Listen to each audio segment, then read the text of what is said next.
Hello, folks. I'm Detroit Miracle. Yes, and indeed. Right now, I am here to speak about boxer Terence Crawford, who had one of his belts stripped from him. I believe it was the WC or the WBC belt or something like that. There's so many belts, it's hard to keep track of their signatures and their logos. Or anyway, people presume and assume that it's because he didn't pay a boxer's sanction fee or something.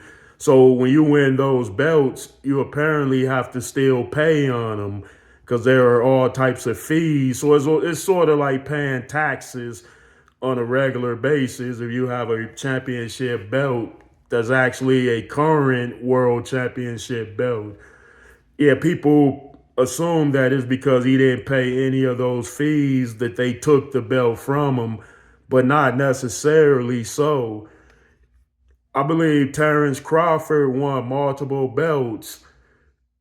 The WBC was one of the belts, and he has a couple of other belts. So it works like this. If you win a title, one title, you got to take on mandatory challengers that's set up by the particular belt federation that you won. All that's is an organization. Those belts are tied to organizations. They're not just belts that you can go buy at the store and put them on. So it's money behind those belts. It's jobs behind those belts. And it's careers behind those belts. So you have to pay those fees, but Terence Crawford didn't pay his fee, and it wasn't because he didn't have the money.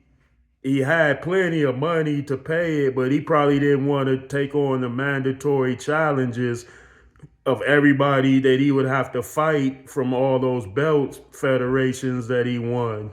So if you win the title, so he would have to take on a fighter every couple of months because he has three belts. So it was probably easier to give it up so that he would only have to focus on the mandatory challengers of the remaining belts that he kept.